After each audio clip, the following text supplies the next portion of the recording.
Hello à tous, ici Claire Laplace. Je vous souhaite la bienvenue dans La Boussole, le podcast des parcours qui ne perdent pas le nord. Dans ce podcast, je vous emmène un lundi sur deux à la rencontre des talents du nord de la France. Je suis persuadée que le succès et l'engagement se construisent partout et c'est cette conviction que je veux partager avec vous. Je remercie chaleureusement tous les auditeurs du podcast et tout particulièrement ceux qui ont pris le temps de lui attribuer une note 5 étoiles et de laisser un commentaire sur Apple Podcast. Cela m'aide à faire connaître La Boussole et à développer le podcast en le rendant visible. Alors continuez. Aujourd'hui, je vous emmène à la rencontre de Lamia Mialet, cofondatrice de Cosière, start-up de la PropTech qui propose le premier service expert en qualité de l'air. Lamia partage avec nous son parcours, de ses études d'ingénieur à la création de Cosière avec son associé Charles Cornille, son expérience dans différents incubateurs, le chemin par moments tortueux de leur levée de fonds et l'accompagnement de Willa dans cette étape essentielle au développement de Cosière. Quelques jours avant la diffusion de cet épisode, nous apprenions que Cosière faisait partie des startups retenues pour intégrer Maïmo, cluster lancé par Sergic, soutenu par Nakara et Dalkia, qui a pour vocation d'accueillir des startups de la PropTech et de les accompagner dans l'accélération de leur activité. Je suis très heureuse que Lamia ait accepté de me rencontrer et de nous parler de sujets sensibles comme la place des femmes dans les entreprises de la tech et de nous livrer avec beaucoup de franchise son ressenti sur le processus de la levée de fonds. En échangeant avec Lamia, j'ai souvent pensé à l'initiative du collectif Sista. Elle prend ici tout son sens. Avec Lamia, nous avons parlé de chimie, d'entrepreneuriat, de confiance entre associés, de design, d'accompagnement, d'engagement, d'algorithme, de provoquer la chance et de persévérance. Je ne vous en dis pas plus et vous souhaite une excellente écoute de notre conversation.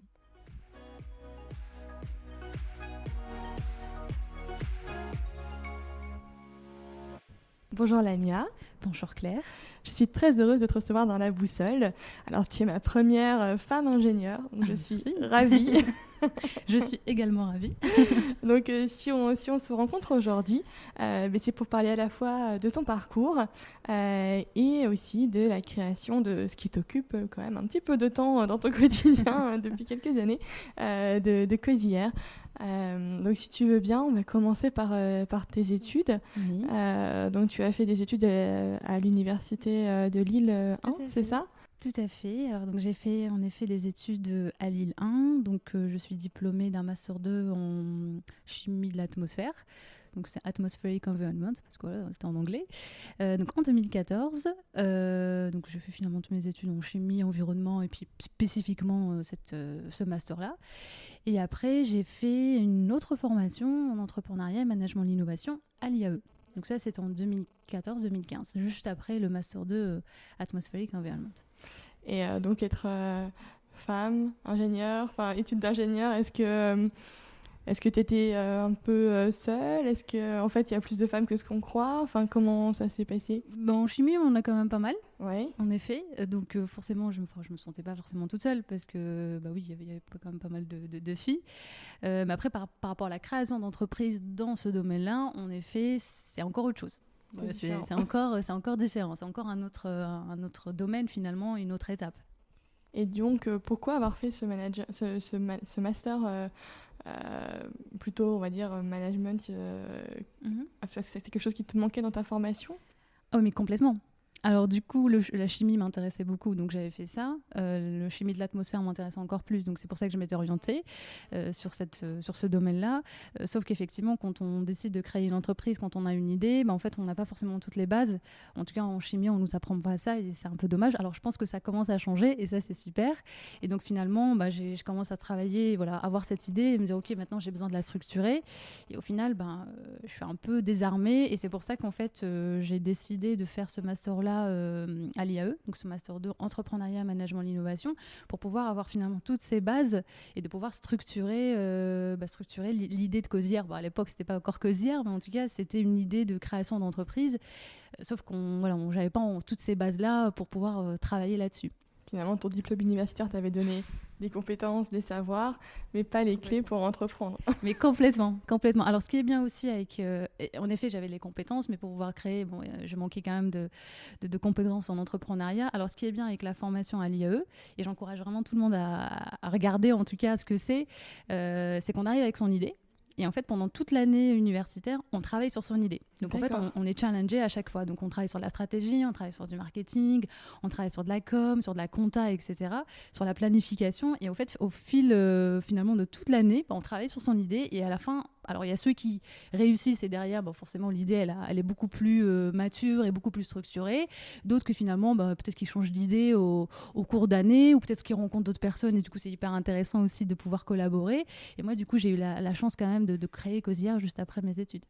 Donc finalement, c'est un mini incubateur. Oui, je dirais ça aussi parce que finalement, on a les bonnes personnes au bon moment. Quand on essaye de développer une problématique ou de travailler sur une problématique, donc finalement, on a la bonne personne, on peut tout de suite faire appel à cette personne et nous orienter. Alors, j'avais tous les profs qui étaient disponibles et ça, c'était génial. Et comment ça t'est venu l'idée de Cosière ? Alors, c'est parce que j'ai rencontré mon associé Charles à Lille 1. Donc, on a fait nos études ensemble en chimie. Lui, il a créé sa première entreprise dans le domaine de la qualité de l'air. Donc, ça, c'était en 2014-2015, où il répondait à une réglementation pour les collectivités. Donc, en gros, il y avait une réglementation qui obligeait les collectivités à faire le diagnostic de la qualité de l'air dans les écoles et les crèches. Sauf que c'était très réglementaire, il fallait être accrédité COFRAC, enfin voilà, très, très, très, très réglementé. Et moi, je l'avais suivi sur le terrain parce que d'abord, on s'entendait super bien et parce qu'on voulait travailler ensemble. Et donc, c'est comme ça où je m'étais vraiment intéressée à la qualité de l'air, au sujet de la qualité de l'air. Donc, je l'avais accompagné sur le terrain au départ, vraiment un peu par curiosité, mais je m'étais ensuite vraiment intéressée. Et c'est là où je me suis vraiment rendu compte aussi de l'impact de la qualité de l'air dans les écoles, les crèches. Et c'est là, en fait, l'idée a commencé à... Voilà, commencé à germer. Et finalement, je me souviens, c'était en juin 2014. J'étais vraiment à la fin de mes études en chimie. Je trouvais que c'était intéressant de pouvoir développer cette idée-là et de travailler plutôt sur un objet connecté. Donc, l'idée d'un objet connecté m'a traversé l'esprit, sauf que je ne savais pas ce que c'était un objet connecté et parce que c'était les capteurs. Et donc, j'ai dû en fait apprendre aussi à m'entourer des bonnes personnes, etc. Mais l'idée de base, elle est vraiment arrivée en 2014, vraiment juste après les études. Parce que j'étais sur le terrain, parce que j'ai vraiment constaté qu'il y avait une vraie problématique. Et du coup, on s'est dit, OK, les écoles, les crèches, c'est intéressant. Maintenant, je pense qu'il y a tous les autres bâtiments, tous les autres, finalement, les logements, les tertiaires, les hôtels. Tout le monde était concerné par la qualité de l'air intérieur. Et donc, on s'est dit, à ce moment-là, il faut voir ce qu'on peut faire. Et je trouvais qu'aussi que la réglementation était intéressante à cette époque-là, sauf qu'elle était quand même assez limitée. En termes de, par exemple, c'était que sur une semaine, donc c'était 4,5 jours, donc c'est une semaine. La qualité de l'air, c'est pas 4,5 jours. Enfin, il faut quand même. C'était vraiment un diagnostic, un constat. Et moi, je trouvais que c'était dommage. Il fallait quand même aller plus loin. Et donc c'est comme ça que l'idée m'est venue. Et donc du coup, tu proposes des outils d'analyse, de suivi. Comment après vous avez développé votre idée de l'objet Oui. Parce que quand même créer un objet connecté, ça demande d'aller chercher des compétences de production.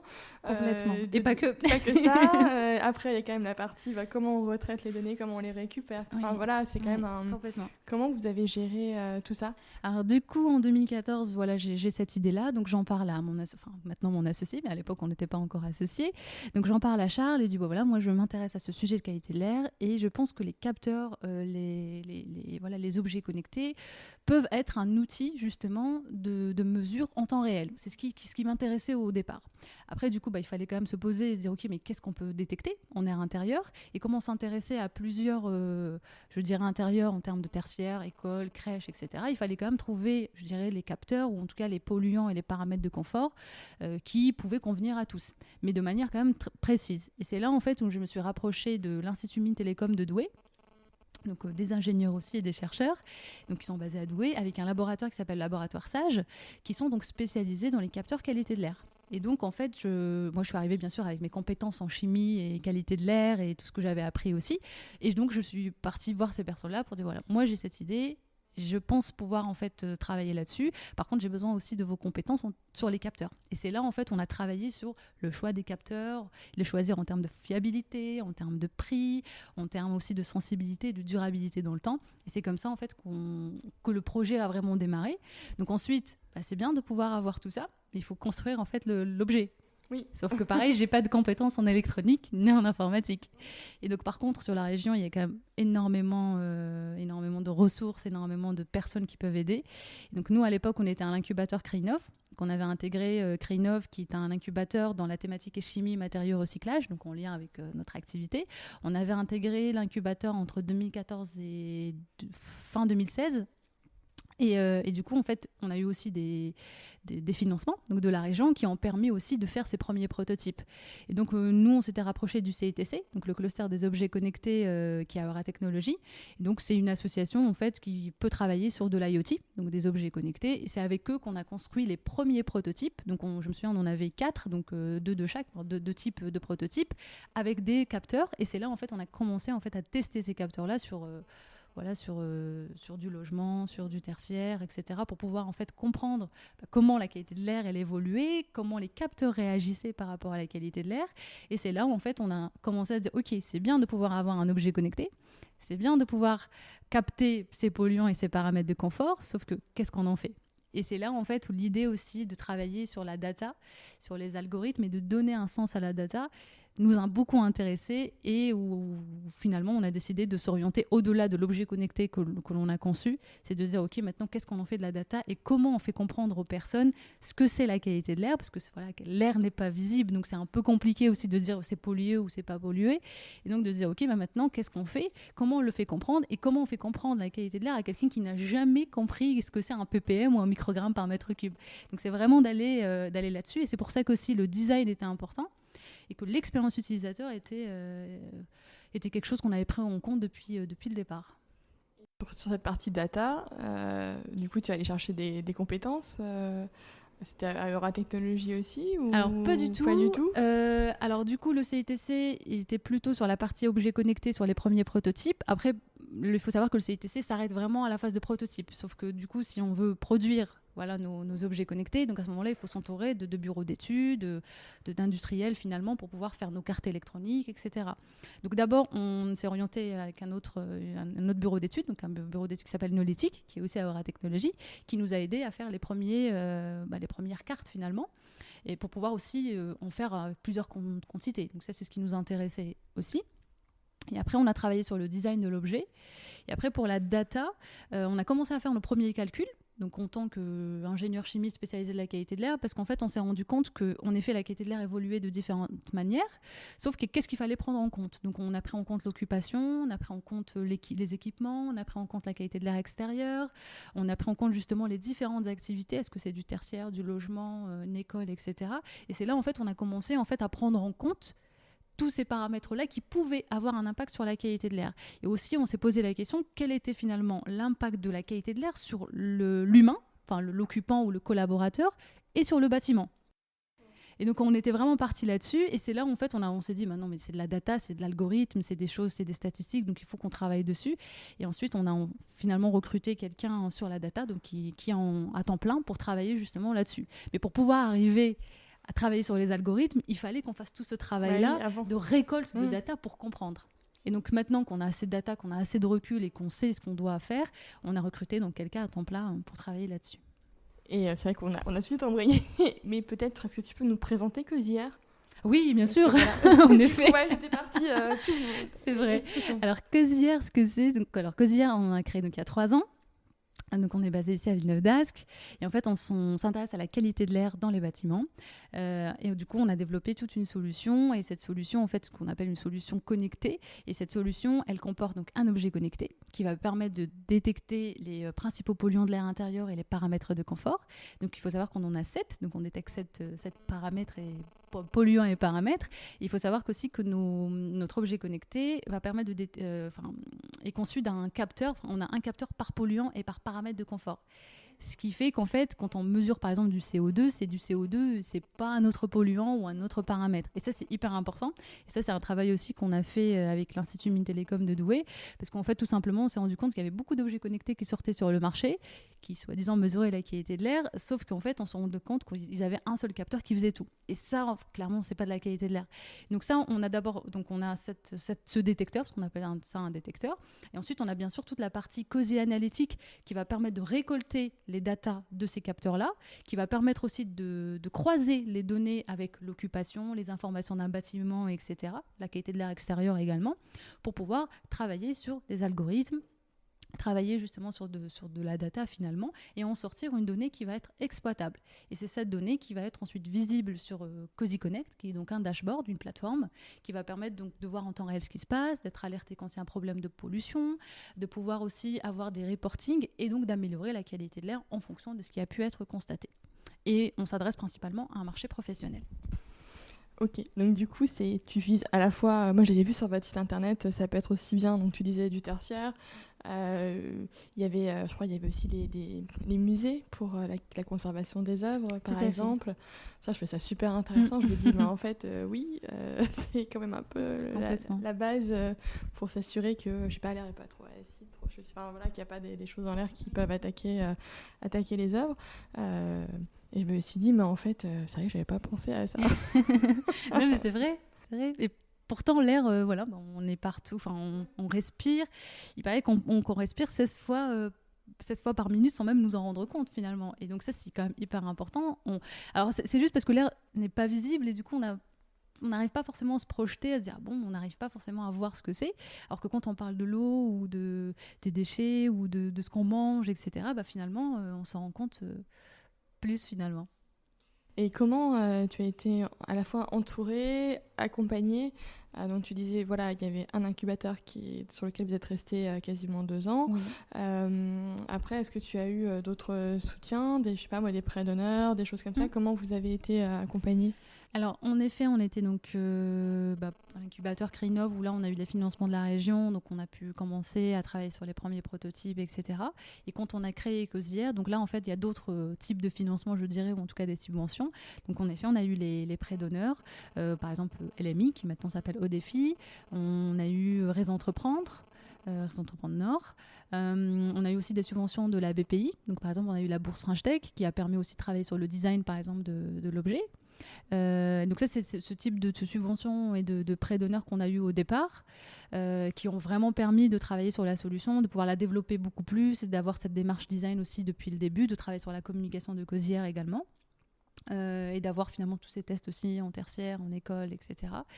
Et là, je dirais que c'était les débuts, entre la première et la deuxième année, même plutôt plus la première. Après, en termes d'accompagnement, on a eu d'autres accélérateurs. Par exemple, on a été accéléré par l'accélérateur Alliance à Nice sur la thématique justement data et environnement. Donc on était parmi 5 startups à être accompagnés sur le sujet.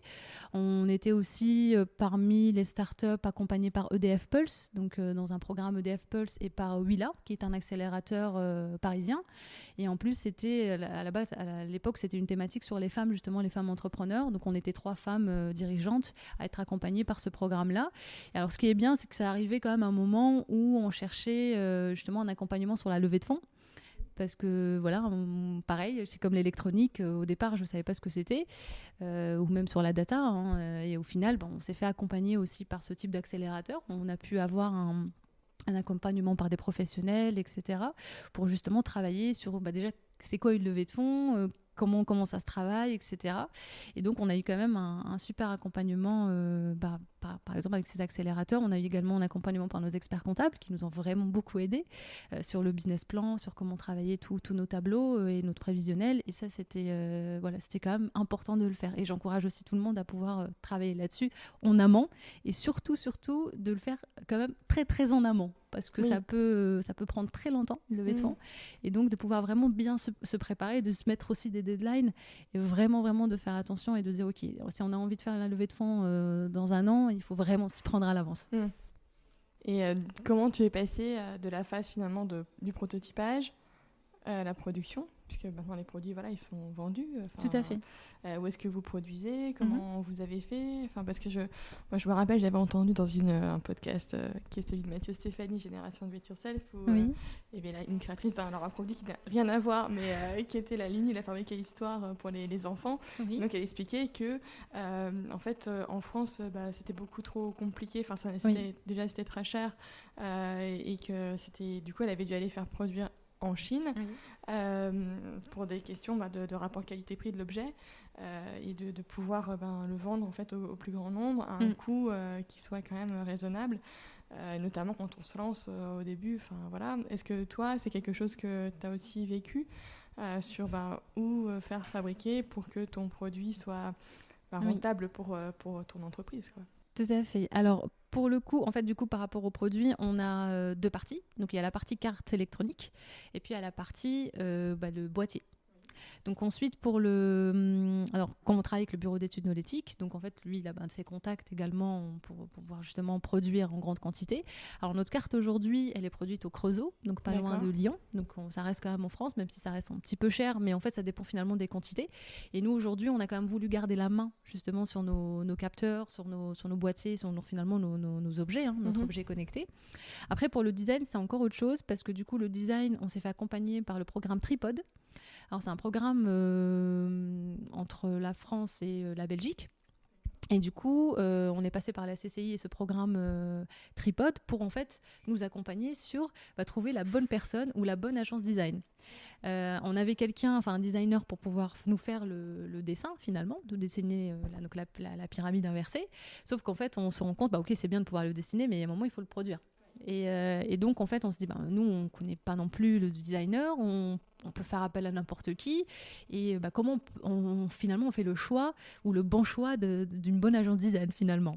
Et donc, on s'est fait accompagner par ce programme-là, Tripod. Donc, on a eu ce qu'on appelle un diagnostic design. Donc, on s'est fait accompagner pendant 3 heures sur où est-ce qu'on voulait arriver, qu'est-ce qu'on voulait faire concrètement. Vraiment, on a vraiment tout eu. Et ce qui est bien avec ce programme-là, c'est de nous présenter 3 agences design. Et en fait, déjà, ça limite d'aller vraiment chercher sur Internet et de chercher un peu n'importe qui, finalement. Et donc là, on a eu 3 agences design. On a été les rencontrer. Et finalement, on a choisi de travailler avec une agence belge, qui est basée à Courtrai. Donc finalement, c'est pas très loin. Non. Donc ça, c'est plutôt intéressant. Et c'est là, en fait, où on a produit, on produit d'ailleurs encore aujourd'hui, le boîtier. Okay. Donc finalement, on est encore au niveau, local, européen. Oui, tout à fait. Et ça te permet d'avoir une réactivité sur la production. Complètement. Et de ne pas devoir trop stocker non plus. Complètement. Tout à fait. Donc là, on a un super relationnel avec nos fournisseurs, nos fournisseurs et les personnes, les bureaux d'études, etc. Et du coup, ça se passe super bien. Et ce qui est cool, justement, c'est qu'il y a une super réactivité. C'est que demain, on a un besoin, on sait tout de suite qu'ils peuvent être réactifs, ils peuvent aussi lancer les productions rapidement, etc. Et ils essayent aussi de nous arranger à chaque fois, parce qu'ils savent qu'on est une start-up, etc. Du coup, au contraire, ils nous encouragent, etc. Et ça, c'est super, super intéressant d'avoir des gens comme ça.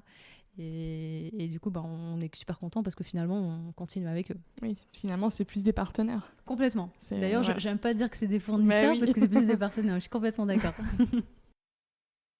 Et pour parler aussi développement durable, les matériaux dans lesquels sont faits les capteurs, est-ce que c'est plastique? Est-ce que c'est un point pour vous qui était important? Comment vous avez géré ça? On est une entreprise quand même dans l'environnement, donc effectivement, c'était une question qui est revenue quand même très souvent. Alors, du coup, les capteurs, c'est des capteurs qui existent, donc on ne peut pas forcément changer ça.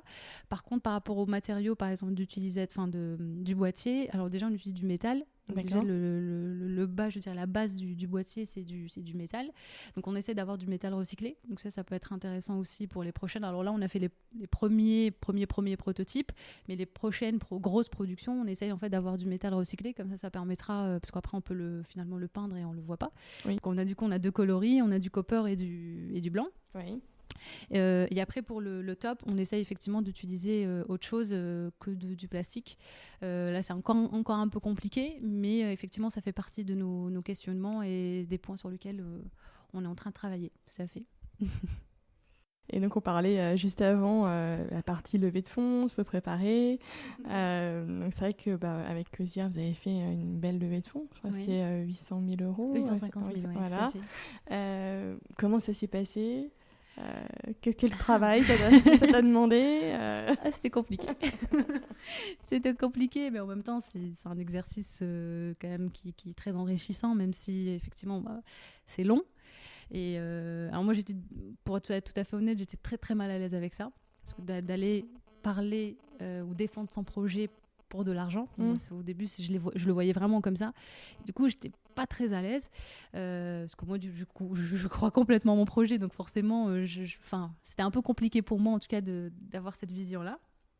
Et après à un moment j'ai dû comprendre qu'effectivement quand on fait une levée de fonds, finalement on donne du pourcentage aussi de son capital, donc au final voilà. C'est un peu gagnant-gagnon quoi. Voilà, donc finalement il fallait pas que je le voie comme ça, mais effectivement au début c'était très très très compliqué pour moi. On a commencé quand même tôt, je dirais, à travailler sur cette question-là, de se dire, OK, maintenant, qu'est-ce qu'on veut faire? Quelle était la vision de Cosière? Comment on imaginait les choses? Quels étaient le type de recrutement, par exemple, qu'on voulait pour l'entreprise? Quels étaient les marchés, etc. Et en fait, à un moment, on s'est dit, je pense qu'il faudrait quand même passer par une levée de fonds pour pouvoir travailler et continuer justement nos développements et accélérer tout ça. Et donc, on s'était donc accompagné par les accélérateurs, on s'est fait accompagner aussi par nos experts comptables pour travailler là-dessus. Et après, c'était aussi moi, j'ai beaucoup cherché sur Internet, j'ai beaucoup aussi échangé avec des entrepreneurs qui sont passés par là aussi, qui étaient parfois dans le même domaine, pas le même domaine que moi, mais en tout cas, ils avaient l'objet connecté et aussi la partie service. Et du coup, j'ai essayé d'avoir aussi tous ces retours d'expérience, tous ces retours-là. Et j'ai commencé, en fait, finalement, à avoir ma petite feuille de route et me dire, maintenant, j'ai assez d'éléments. Et maintenant, je peux aller pitcher. Donc, j'ai commencé à faire des premiers pitchs à Paris. J'ai fait des pitchs aussi avec des investisseurs, des fonds d'investissement ici sur la région. Alors, c'est pas facile parce qu'on a des moments où on nous écoute pas forcément. Ouais. Et du coup, on se dit, on est quand même là pour défendre notre projet. Et puis, parfois, des gens, on nous écoute pas. Et c'est vrai que parfois, c'est un peu dommage. Mais et on ressort de là parfois très très désarmé et très très mal au point parce qu'on se dit qu'est-ce qu'on est en train de faire. Mais il y a eu des moments où ça s'est super bien passé, où on a eu des très très bons retours. Après ça se fait pas comme ça en un claquement des doigts, hein. Non mais vraiment pas. Du coup on a enchaîné. On a vraiment enchaîné les rendez-vous, on a enchaîné en passant aussi par le réseau, donc de faire appel à tel. Alors moi, j'ai la chance quand même d'avoir construit un réseau depuis vraiment le démarrage de Cosière, c'est-à-dire en 2014. Donc au début, je partais beaucoup dans les conférences, rencontrer les personnes, échanger, parler du projet, etc. Même s'il n'était pas du tout là où il est aujourd'hui. Mais en tout cas, ça m'a permis aussi de construire ce réseau-là. Et du coup, j'ai fait appel à mon réseau aussi. J'ai fait pas mal de pitches, j'ai fait pas mal de rendez-vous. Et bizarrement, alors je sais pas si c'est un sentiment que j'ai parce que je suis une femme, mais c'est dommage d'ailleurs que je le dise, mais j'avais l'impression de défendre 2 fois ou 3 fois plus, ou de faire plus d'efforts qu'un homme, pour être tout à fait honnête. Et c'est dommage. Et après, par contre, il y a ceux qui, au début, n'écoutaient pas. Par contre, quand je parle du sujet et que je suis très déterminée et motivée, et ça se voit, ok, on l'écoute un peu plus. Oui. Et c'est ça en fait. Après, j'ai eu d'autres personnes, et c'est nos investisseurs aujourd'hui, que je remercie vraiment parce qu'ils nous ont vraiment suivis depuis le début, qui ont été là. On a eu quelques difficultés. On a eu un investisseur qui finalement s'est désisté, et les autres étaient là, et ils sont restés jusqu'à aujourd'hui. Finalement, ils ont investi Cosière, ils y croient complètement. Et ça, c'est juste une récompense énorme.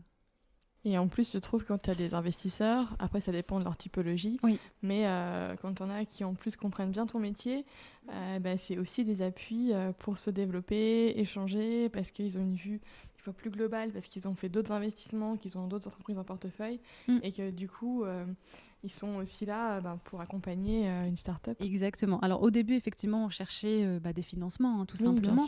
Sauf qu'en fait, on s'est rendu compte que non, on n'a pas non plus toutes les compétences. Moi, c'est ma première entreprise, donc je ne suis pas non plus une chef d'entreprise depuis très longtemps. Et du coup, effectivement, j'avais besoin d'être accompagnée sur certains points. Et donc les investisseurs qui sont autour de la table aujourd'hui, donc c'est nos associés, ont des compétences qu'on n'avait pas forcément. Et donc ils sont là pour nous accompagner sur différents sujets qu'on ne maîtrise pas ou qu'on ne maîtrisait pas il y a quelques temps. Et ça, c'est un appui énorme. Mais vraiment énorme, que ce soit par exemple là sur du commerce international, que ce soit au niveau juridique, ou même au niveau du réseau, parce qu'on peut toujours trouver le bon contact. Ça, c'est génial, vraiment. Et en termes, je pense aussi à l'accompagnement bancaire, parce que pour avoir discuté avec d'autres créateurs d'entreprises dans le cadre du podcast, c'est un point qui n'est pas toujours évident. Voilà, d'expliquer à un banquier un projet, notamment dans tout ce qui est start-up. C'est vrai que des fois, on reste sur des choses qui peuvent être un petit peu plus abstraites par rapport à un business classique, même si après, au final, et je pense que les banques sont aussi en recherche d'accompagnement de start-up et d'entreprises innovantes. Mais pour toi, comment ça s'est passé ? Alors, je pense que les banques qu'on a rencontrées étaient plutôt dans l'innovation. Donc, je pense qu'on n'a pas eu ce souci-là de venir avec un business plan et d'expliquer. On a eu d'ailleurs de très très bons rendez-vous avec les banques, et après celle qu'on avait choisie, c'était positionnée, et finalement on a choisi de partir avec une en particulier parce qu'on trouvait qu'il y avait quand même pas mal d'avantages, je dirais, et un accompagnement qui était beaucoup plus intéressant. Mais nous en tout cas on n'a pas eu ce problème là parce que c'était des personnes dans l'innovation. Donc, je pense qu'aujourd'hui au niveau des banques il y a quand même pas mal de pôles innovation qui se développent, et ça c'est super. Alors le seul truc avec les banques, c'est qu'ils n'accompagnent pas avant d'avoir bouclé la levée de fonds. En tout cas, être sûr d'avoir la levée de fonds. D'accord. En fait, ils n'arrivent pas avant. Et ça, quand par exemple je vais voir une banque alors que je n'ai pas encore levé, il y a moyen qu'ils nous disent non, en fait non, lever des fonds et après on viendra en complément. Donc ça, il y a aussi ils sont pas là pour l'amorçage, des choses comme ça, d'accord. Non, en tout cas, nous, on n'a pas eu ce cas-là. Ils sont venus après justement la levée de fonds. Mais par contre, effectivement, pour expliquer le sujet de la qualité de l'air ou le sujet des objets connectés, de la data, des algorithmes, des statistiques, etc., ça, ils étaient quand même assez preneurs de ce genre de solution, pour le coup. Et du coup, dans la solution, donc il y a la partie objet, et puis après, il y a la partie donc, le dashboard. C'est... Sous quelle forme, en fait, finalement, les données sont rendues à l'utilisateur ? Est-ce que c'est, est-ce que c'est sous forme d'une application ? Est-ce que c'est quelque chose plutôt sur ordinateur ? Alors, c'est une web app. Du coup, Cozy Connect, c'est une web app qui est donc disponible sur smartphone, sur ordinateur ou sur tablette. Du coup, elle est responsive, donc ça, c'est quand même assez intéressant. Après, comment on transmet, en tout cas, comment c'est visible ? Donc, on a travaillé aussi sur tout ça, donc surtout la maquette, finalement, qui est maintenant plus une maquette parce que ça a été développé, sur le choix des couleurs, sur justement la manière d'être interactif aussi sur la plateforme. Ça, c'était quelque chose de très, très important à faire, et on l'a fait vraiment depuis le début. Et du coup, qu'est-ce qui est visible ? C'est que, par exemple, l'utilisateur, il se connecte avec son identifiant, son mot de passe, il peut ajouter ses détecteurs. Avant même d'ajouter ses détecteurs, il va ajouter son lieu, son bâtiment, son étage et sa pièce. Et après, il peut associer un détecteur à la pièce. Et donc, à ce moment-là, il peut voir en temps réel ce qui se passe, il peut être alerté. Alors, on a soit des courbes ou une sorte de jauge. En fait, ça dépend aussi des personnes qui regardent l'application. Parce qu'il y a ceux qui sont beaucoup plus scientifiques, donc ils sont plutôt intéressés par des courbes, etc. Et d'autres qui veulent juste savoir est-ce que c'est bon ou pas bon. Pas bon, ouais, voilà. Pareil, par rapport au dépassement de seuil, donc on a mis des couleurs aussi pour pouvoir faire comprendre tout de suite qu'il y a un dépassement de seuil. Quand il y a une alerte, on voit tout de suite un petit bandeau qui apparaît avec l'alerte. On explique que l'alerte est, par exemple, depuis 3 minutes, depuis 4 minutes, depuis 20 minutes, etc. Et quel polluant on a dépassé. Et il y a toujours ensuite un conseil en fait, qui arrive. Et surtout, ce qu'on a fait, et ce qu'on a développé, ce qu'on a mis en place, c'est de pouvoir en fait connecter notre solution avec un système d'API. Donc ça, c'est des choses qui sont quand même beaucoup demandées. Et en fait, notre dashboard, Cozy Connect, va s'interfacer avec des dashboards existants dans une entreprise. En gros, aujourd'hui, que ce soit les grands groupes ou même finalement tout le monde, développe déjà leur propre solution. Et en fait, du coup, leur propre dashboard. Et donc, nous, on va pouvoir arriver avec Cozy Connect sur ce dashboard-là, donc avec en interfaçant finalement les deux dashboards par API, par un système d'API.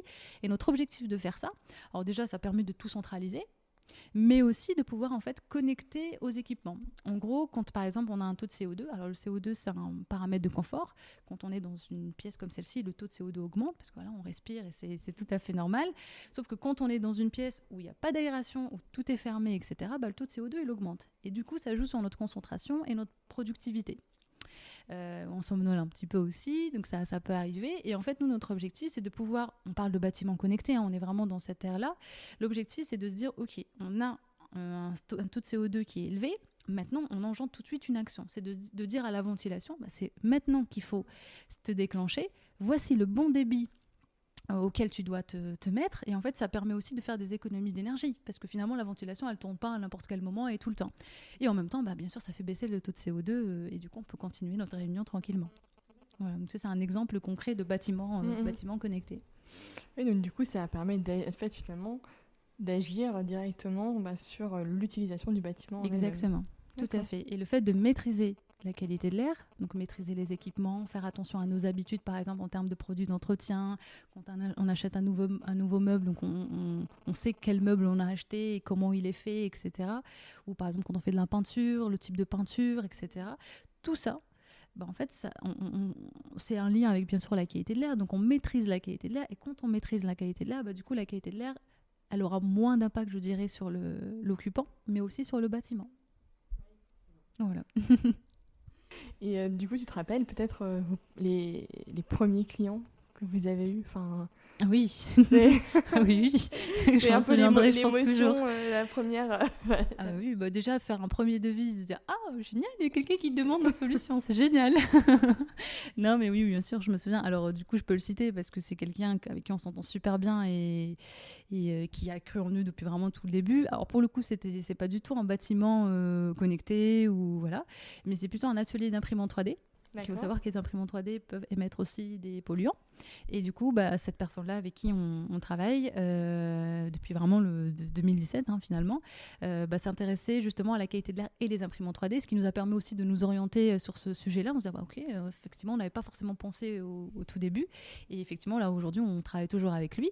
Après, on a eu d'autres cas, effectivement, de bâtiments connectés, parce que c'est quand même un sujet très, très récent, même s'il date de 2 ans, je dirais, où là, on nous dit, voilà, votre solution, elle est géniale et on aimerait l'interfacer avec nos solutions dans nos bâtiments connectés. Et là, on se dit, c'est super, on y va. Et surtout, comme c'est un nouveau bâtiment, il faut savoir que quand on livre un nouveau bâtiment, en fait, même si on fait attention, par exemple, au départ, à la construction, à la conception du bâtiment, on fait attention en termes de normes, en termes de matériaux qu'on doit choisir, etc. Donc, on respecte tout. Mais quand on livre le bâtiment, en fait, le bâtiment, on est en exploitation.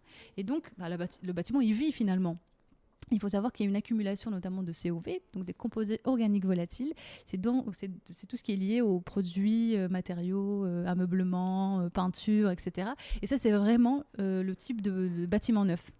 Et en fait, vu qu'on a mis notre solution juste après la livraison, donc avec nos détecteurs, nos solutions, on a pu voir chaque soir une accumulation de COV dans ce bâtiment-là. Et donc, on est intervenu tout de suite avec justement des solutions, notamment pour le coup, c'était avec la ventilation, c'est de pouvoir aérer quand même assez, même le soir, pour pouvoir éliminer le plus possible les COV et de ne pas avoir cette accumulation, parce que finalement, les collaborateurs, quand ils arrivaient le matin, en fait, finalement, ils avaient tout de suite ces odeurs-là et ils inhalaient tout de suite ces COV. Donc, finalement, on a permis, peut-être que si on n'avait pas eu notre solution, le taux de COV il serait diminué au bout de 6 mois, alors qu'avec notre solution, on a diminué déjà de 50%. Voilà. Mais ça, c'est bien sûr, je m'en souviendrai toujours. Ça va être l'émotion aussi. Quand même, ou pareil, l'exemple que j'ai aussi, c'est avec des crèches à Rouen, avec l'incendie. Ce qui s'est passé à Rouen avec l'incendie. Nous, on y était dans des crèches juste avant l'incendie, même bien avant. Et quand en fait il y a eu l'incendie, en fait nos capteurs, nos détecteurs étaient là. Et donc on a tout vu. Et tout de suite on a alerté l'application, forcément, elle remontait plein d'alertes. Donc on dit mais qu'est-ce qui se passe à Rouen, parce que là on voit qu'il y a tous nos détecteurs qui s'allument en fait, qui alertent. Et en fait là on a compris qu'il y avait un souci, donc on s'est un peu renseigné, on a regardé un petit peu, et effectivement quand on a vu l'actualité, on a vu qu'il y avait un incendie qui était pas loin de où on avait placé nos détecteurs. Donc là forcément on a une sorte d'accompagnement aussi avec nos clients. D'ailleurs on a eu les personnes le vendredi. Le samedi, on était à Rouen pour pouvoir les accompagner. Et ça, il y a aussi cette proximité avec nos clients. Et jusqu'à aujourd'hui, on est avec eux et ça se passe super bien. Et donc ça, c'est des souvenirs que je garderai toujours. D'avoir pu accompagner au bon moment. C'est génial. Oui, c'est de se dire ce qu'on fait a une utilité, un impact concret. Voilà, tout à fait. Et les parents des enfants qui nous ont appelés pour nous dire merci, parce qu'on a compris ce que c'est la qualité de l'air et quel était l'impact justement de cet incendie dans les crèches, etc. Ça, c'est juste génial. Oui, avec grand plaisir. On est là pour ça. On est là pour ça. Et donc, quels sont les projets de développement pour Cozy Air ? C'est quoi comment tu vois la suite, en gros ? Est-ce que tu veux ouvrir à de nouveaux types de bâtiments ? Est-ce que tu veux que des particuliers peut-être puissent l'utiliser ? C'est quoi les prochaines étapes ? Alors on a eu effectivement pas mal de demandes particuliers. Alors nous on a fait le choix de ne pas tout de suite proposer la solution en particulier. Donc par exemple notre solution on ne va pas pouvoir la trouver par exemple chez des grandes distributions par exemple. Par contre on aimerait passer effectivement par des promoteurs immobiliers pour pouvoir proposer ce type de service dans les logements. Donc là, on est effectivement en train de travailler sur ce type de solution. Donc là, on est prêt parce que du coup, on est en train de revoir le design du produit. Parce que la pyramide, c'est un petit peu compliqué, même si elle est très jolie. Et du coup, on a revu le design du détecteur pour pouvoir que ça soit intégré directement dans les logements. Et en fait, du coup, l'objectif, c'est de connecter cette solution-là directement avec d'autres services dans le logement connecté. Parce qu'on arrive aussi sur du logement connecté, c'est-à-dire chauffage connecté, la domotique avec les fenêtres, etc. Donc ça fait partie de... Là, ça arrive là, très, très bientôt, parce qu'on est vraiment dessus. Et après, on a aussi des demandes au niveau international, notamment par rapport au Canada. Qu'on est en train de tâter aussi le terrain à ce niveau-là, parce qu'il y a énormément de demandes. Eux, ils sont très, très vraiment pointus sur la partie environnement, qualité de l'air, etc. Donc, on est vraiment, vraiment en train de voir un peu comment on peut travailler ensemble. Et après, je pense que là, la grosse partie, c'est vraiment de pouvoir accélérer parce que la levée de fonds, elle a servi aussi au développement, au recrutement de nouveaux collaborateurs. Mais aussi, l'objectif, c'est de pouvoir accélérer notre déploiement, que ce soit au niveau national, européen ou international. Bon, on prend quand même les choses par étapes, mais ça fait partie des grosses prochaines étapes. Et pour aller conquérir des marchés à l'étranger, je veux dire, c'est quand même des aspects réglementaires qui sont peut-être aussi différents. Comment vous faites accompagner du coup pour ça ? Alors effectivement, on se renseigne parce que en termes de réglementation, en termes de normes, c'est pas du tout la même chose. Je parlais du Canada, c'est pas la même chose. Donc effectivement, on est en train de se renseigner. Après, il y a la CCA internationale aussi qui est là qu'on a déjà rencontré, avec qui on a déjà pu échanger. Du coup, on est quand même accompagné, notamment avec nos investisseurs. Ils sont dans le commerce international, je le disais tout à l'heure. Donc, forcément, ils ont aussi ce regard-là et cet accompagnement. Et donc là, forcément, ils ont les bonnes personnes aussi pour nous accompagner, notamment sur les réglementations pour la qualité de l'air à l'international. Donc oui, effectivement, il ne faut pas qu'on y aille comme ça. Il faut qu'on se renseigne avant d'y aller.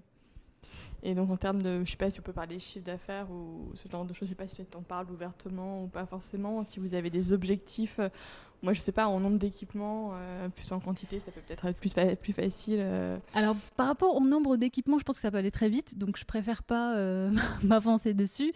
Après par rapport au chiffre d'affaires, je pourrais annoncer celui de 2019 du coup.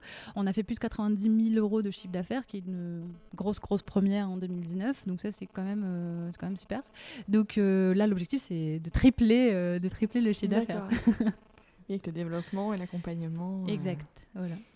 Et après, comment ça marche ? Je me rends pas forcément compte, tu sais, pour aller, que ce soit dans des bureaux ou même dans des lieux publics ou des choses comme ça. Est-ce que c'est des appels d'offres ? Comment vous démarchez ? Comment on démarche? Ouais. Alors, il y a quand même pas mal de salons. Enfin, en tout cas, nous, on a commencé comme ça. Donc, on a fait pas mal de salons pro, forcément, pour pouvoir rencontrer les bonnes personnes. On discute souvent avec les directeurs techniques, avec les facility management. C'est avec eux plutôt qu'on discute finalement de ce genre de solutions, de la mise en place en tout cas de nouveaux services comme les nôtres.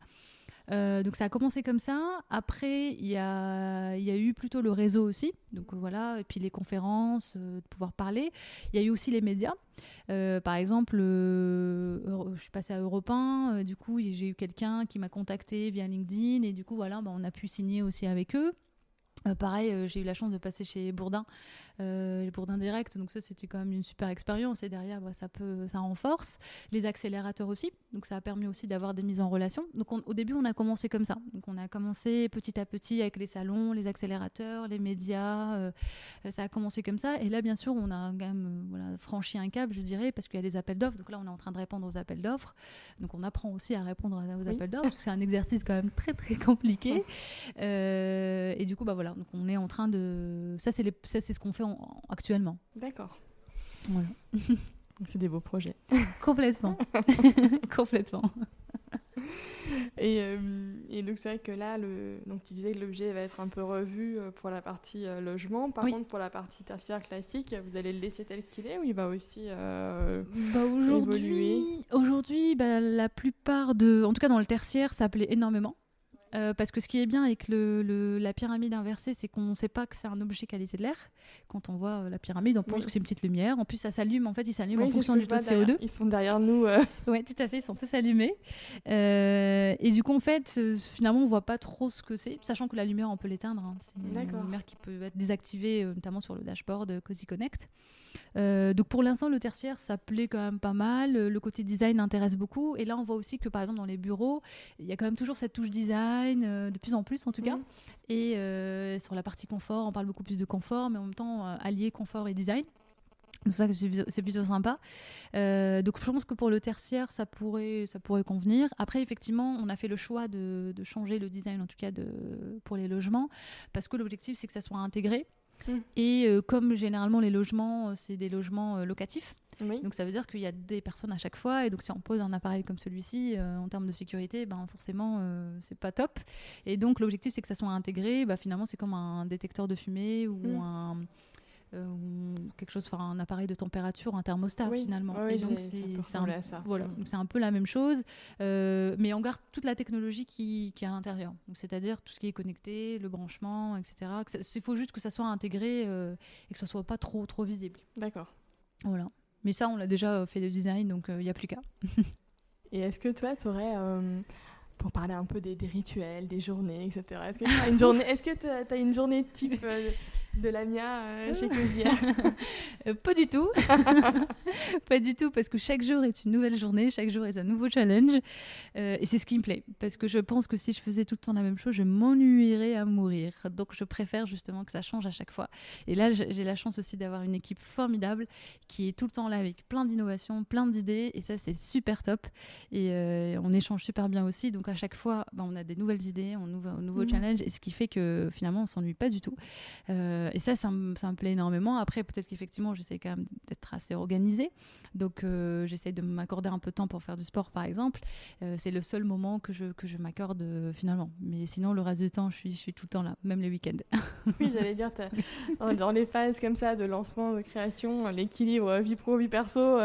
Mais pour le coup, ça m'est égal, mais complètement. C'est ta passion. De venir ici, ah oui, non, mais de rester là, de travailler sur Cozière. Je pense Cozière, je dors Cozière, je mange Cozière. Alors, je sais peut-être pas bien, mais moi, en tout cas, ça me convient parfaitement. Je suis très à l'aise avec ça.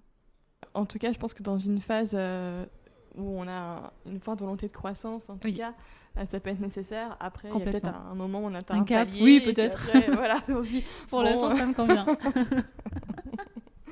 Ouais, c'est génial. Là, ce podcast, en fait, je pose toujours à la fin quelques petites questions un petit peu rituelles. Oui. Alors moi, en fait, je suis une très très grande lectrice. Alors j'imagine que toi, avec les journées que tu dois avoir, tu n'as pas forcément le temps de lire énormément. Mais si tu avais soit un livre ou alors même un film, un truc que tu as... Parfait. Et là, c'est vrai que je n'ai pas trop le temps de lire. Je cherche en fait le nom du livre que je lis en ce moment. Alors toujours en lien forcément avec les algorithmes et la qualité de l'air, etc. Alors c'est le livre de Aurélie Jean. Qui parle en fait des algorithmes, donc que j'ai acheté ce week-end, donc que j'ai commencé à lire ce week-end, que j'ai pas forcément fini, mais voilà, qui s'appelle De l'autre côté de la machine, voyage d'une scientifique au pays des algorithmes. Ok. Voilà, donc ça me passionne, ça m'intéresse, ça parle d'algorithmes, ça parle de la vie en général aussi, et la vie en général avec les algorithmes, et donc ça m'intéresse énormément, et donc c'est ma petite lecture du moment. Que je conseille aussi, parce que je pense qu'il est très enfin en tout cas j'ai commencé à lire, il est très facile à lire, donc pour quelqu'un qui ne comprend pas forcément les algorithmes, en fait il peut le lire également. Ça marche. Et après, ok, aucune de tes journées se ressemble, mais est-ce que tu as des moments quand même dans ta journée, tu sais, un truc, par exemple, je sais pas, sans mon café du matin, je peux pas démarrer, ou tu sais, un petit peu comme un petit rituel, tu vois, tu sais ça, pour moi, dans ma journée, quoi qu'il arrive, si j'ai pas ça, c'est compliqué. Je dirais quand même, je pense que c'est plutôt le sport. Ouais. Je suis dans une association pour femmes justement dans le sport. D'accord. On fait du sport. Et du coup, j'ai mes petits créneaux en fait quand même dans la semaine. Ce qui fait que si je les respecte pas, par exemple le lundi soir, il faut que je parte au sport. Du coup, je me sens pas très bien parce que j'ai l'impression de rater quelque chose. Donc ça, c'est quand même un rituel aussi qui est important pour moi parce que ça me permet. Parce que je vais au sport le soir et quand je rentre chez moi, je travaille. D'accord. Parce que je suis encore dans le mood en fait de travailler parce que j'ai cette pêche là après le sport justement. Et du coup, j'ai besoin de ce moment-là pour pouvoir en fait rebondir. Et donc ça, effectivement, c'est un rituel dont j'ai besoin. Donc, juste pour faire une aparté, donc tu parles, une association de femmes pour le sport. Je vais quand même te poser la question sur le fait d'être une femme dans les levées de fonds, parce que c'est vrai qu'on en parle beaucoup. Donc, je reviens un petit peu en arrière quelques minutes, mais il y a notamment l'initiative Sista pour les femmes dans le numérique, pour aussi encourager le fait que les femmes ont plus de difficultés à réussir leur levée de fonds, à obtenir des fonds, et qu'elles en obtiennent moins que les hommes quand elles en obtiennent.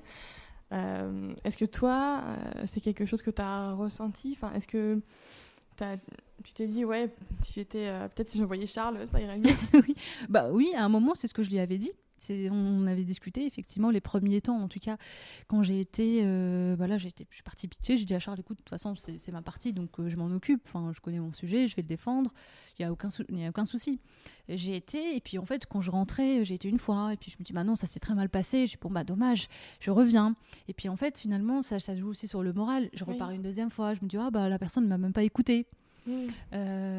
Finalement, du coup, on se remet en question. On se dit, peut-être que le projet, il va pas, peut-être que j'ai fait quelque chose qui n'allait pas, peut-être que j'ai mal fait la présentation, j'ai peut-être bugué. Et parfois, j'ai eu des cas où on essayait de me piéger. Avec des questions juste pour s'amuser en fait. Et puis non mais moi il n'y a pas de problème, je connais mon sujet, je répondais aux questions, donc il n'y a aucun souci là-dessus, même au niveau informatique, au niveau des capteurs, je connais tout, donc il n'y a aucun problème. Et donc au final, ils voyaient que finalement je répondais, et donc ils sont soit sur leur téléphone ou ils t'écoutent pas du tout. Et ça, du coup, c'est fatigant. Déstabilisant quand même. C'est déstabilisant. Tu te dis, mais attends, mais je dis quoi déjà ? Mais non, mais je continue, je montre que je suis là, sauf que je sors de là-bas, je suis lessivée. Et puis à un moment, je dis à Charles, écoute, peut-être qu'il faut que tu y ailles tout seul, parce que moi, j'irai pas, tu y vas tout seul, et peut-être que ça se passera mieux. Et puis il m'a dit, non, tu y vas, parce que tu es capable, et tu vas y arriver. Bon, j'en doute pas du tout. C'est pas parce que je ne veux pas le faire. Parce que parce que je suis un homme et que non, mais t'y vas et je suis certaine que ça marchera. Et effectivement, au début, on s'est un peu engueulé d'ailleurs pour dire non, il faut que tu y ailles parce que sinon on n'y réussira pas. Il se dit non, il faut que tu y ailles et on va réussir. Et finalement, tous les pitchs que j'ai fait, je les ai fait toute seule.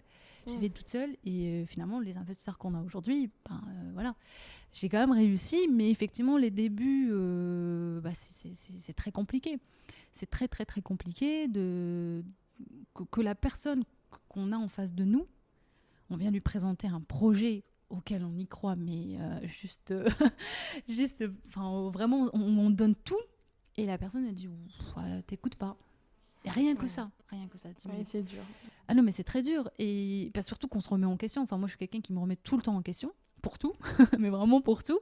Donc là, ce moment-là où on pitch et que la personne ne nous écoute pas ou c'est sur son téléphone, on se dit voilà quoi, où on a eu des cas, une fois, je crois une ou deux fois, on est arrivé j'ai fait un pitch, ensuite on a eu un rendez-vous où on était tous les deux, donc avec Charles, et puis finalement la personne, elle regardait Charles et elle m'écoutait pas.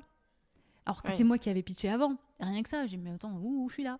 Et puis, ce qui est cool, c'est que Charles, du coup, il me soutient super aussi. Donc, il dit, en fait, c'est elle la CEO. Donc, il faut lui parler. Même si je suis là, mais il faut lui parler. Et ça, c'est cool. Rien que ça. J'ai eu des cas aussi sur des salons. Là, je parle de la partie investissement, enfin, en tout cas, investisseur et levée de fonds. Mais j'ai eu des cas aussi où sur des salons, on pense que c'est Charles qui est le CEO, forcément. C'est automatique. Et puis, non, en fait, c'est moi. Et rien que ça, en fait. Mais après, voilà, c'est un tout. Et au final, on s'habitue. Au départ, on comprend pas. On rigole. Au début, quand j'ai eu ça, genre, Charles, c'est le CEO et pas moi. Voilà, on en rigole. Mais à un moment, ça devient... c'est moi. Non, c'est moi. Et du coup, rien que ça, ah d'accord. Et parfois, ils sont étonnés. J'ai eu les cas aussi... Alors, je parle des hommes, mais il y a aussi les femmes. Oui. J'ai eu des cas où on pensait que j'étais étudiante, par exemple, ou vous avez créé une entreprise, ah oui quand même, ou une stagiaire, ou j'ai eu ce cas-là, ah oui quand même, stagiaire, peut-être pas, non, quand même pas, hein. quand même. Après au final on en rigole, mais bon voilà, après je pense que enfin moi j'ai pas eu non plus trop de difficultés, mais j'ai eu des personnes, enfin des femmes en tout cas qui j'avais échangé, notamment chez Willa avec l'accélérateur à Paris. J'ai eu des cas notamment pour les levées de fonds où c'était beaucoup plus extrême que ça. Moi voilà, franchement, ça va. Même si on m'a pas écouté, même si on m'a pas regardé quand je parlais, même s'ils étaient sur leur téléphone, même si on m'a considérée comme stagiaire ou comme une assistante, je reste chef d'entreprise et j'ai continué quand même. Alors après, je pense que ça change, les mentalités changent et ça, c'est top. Aujourd'hui, quand je me présente, les gens m'écoutent quand même et ça, c'est... Voilà, ça commence quand même à rentrer dans les têtes et que, oui, une femme...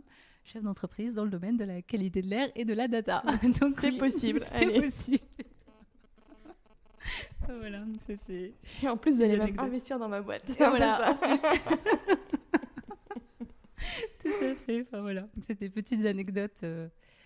Mais voilà, je pense qu'il ne faut pas non plus se laisser submerger par ce type d'événement, même si effectivement sur le coup, moi j'ai eu le cas effectivement où maintenant j'y vais plus en fait. Et au final, non, maintenant on s'accroche et on y va. Et on a besoin aussi des associés comme ça qui nous poussent aussi. Et ça c'est top. Et c'est là aussi pour ça aussi qu'on s'est associé avec Charles, parce qu'on a cette manière de remonter l'autre quand on a des difficultés. Et c'est top parce que parfois le moral il baisse et c'est tout à fait normal. Mais voilà, il y a toujours quelqu'un pour remonter le moral de l'autre. C'est important. Complètement. Et puis l'équipe également. Et ça c'est top. Super. Et donc, Lamia, ce podcast s'appelle La Boussole. Et donc, la boussole, ça indique le nord. Et alors, est-ce que toi, tu aurais un message à faire passer, tu sais, pour montrer une direction, tu voudrais envoyer un message, alors plutôt positif souvent, mais... Oui, toujours. C'est toujours d'être optimiste. Alors moi, ce que je dis souvent, et je le répète à chaque fois, mais vraiment à chaque fois, c'est... En fait, j'ai eu une opportunité de travailler sur ce sujet-là. Enfin, je parle de ma boîte, mais je pense que dans la vie en général, c'est quelque chose d'important d'avoir une opportunité, de se dire, ok, j'ai cette opportunité-là, je la saisis. Mais parfois, il faut aussi provoquer les opportunités. Et donc, mon message, c'est de pouvoir savoir saisir les opportunités au bon moment, mais aussi de savoir les provoquer. Et je pense que ça, c'est quelque chose qui peut enrichir notre vie de tous les jours, en tant que personne, mais aussi quand on a une entreprise, de pouvoir vraiment avoir des super bons moments. Il y aura toujours des mauvais moments également, mais je pense que quand on provoque aussi des opportunités, c'est qu'il fallait que ça existe, il fallait que ça soit là. Et donc ça, j'encourage vraiment tout le monde à prendre le temps de se dire, ok, j'ai cette opportunité-là, j'y vais, mais aussi je saurai provoquer. Et donc ça, c'est mon message, de ne pas baisser les bras aussi, et de persévérer toujours. Voilà. Et enfin, est-ce qu'il y a quelqu'un que tu voudrais me recommander pour ce podcast, que tu auras envie d'écouter, où tu dirais, tiens, telle personne, ça m'intéresserait bien. Voilà, après... Là, en tête, j'en ai pas. Il faut que je réfléchisse. Tu peux prendre le temps de réfléchir. Je peux réfléchir. Ok, super. Du coup, je vais réfléchir et je reviendrai vers toi. Oui, tu me diras. Et bon, voilà. Et du coup, il faut que ça soit une femme Non, pas ça peut forcément être un homme. Tu dirais, tiens, ce qu'il fait, c'est super, ça mériterait qu'on en bah, parle. Voilà, tu vois. Ah bah super. Après, j'ai aussi du coup, ma voisine, finalement, là, ça me revient, mais j'ai ma voisine Claire Joliment, qui est juste à côté, qui est donc la CEO et cofondatrice de Pinkflow. Et du coup, je pense qu'elle a aussi pas mal de choses à dire. Elle est dans la data aussi. Enfin, elle est dans la data, elle est dans le numérique, pardon. Et donc, je pense qu'elle aura aussi pas mal de choses à se dire. Et donc, oui, pourquoi pas. Donc, Ok. je transmets, je transmets le contact. En tout cas, de Claire. Je pense qu'effectivement, ça pourrait être intéressant de l'écouter parce qu'elle a un super parcours. Ok, mais je retiens. Très bien. Merci beaucoup, Lamia. Merci à toi, merci. Et puis, je mettrai toutes les infos sur Cosière dans les notes de l'épisode pour que vous puissiez retrouver le site internet, ton profil LinkedIn, parce que tu partages quand même pas mal de choses. Voilà. Assez souvent, oui. Donc c'est chouette aussi, s'il y en a qui veulent te contacter, qui n'hésite pas. En tout cas, merci beaucoup Claire pour ce super échange finalement, parce que j'ai beaucoup parlé, mais tu me donnes l'occasion de parler de mon parcours et surtout de Cosière. Donc merci beaucoup. Merci à toi.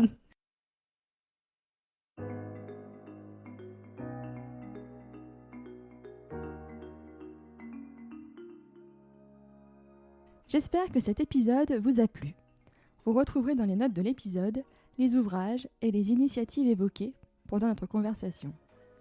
Si vous souhaitez me contacter ou échanger sur le podcast, n'hésitez pas à m'envoyer un mail à laboussolepodcast, tout en minuscules, tout attaché, @gmail.com. Je vous remercie et vous donne rendez-vous dans 15 jours pour un nouvel épisode de La Boussole.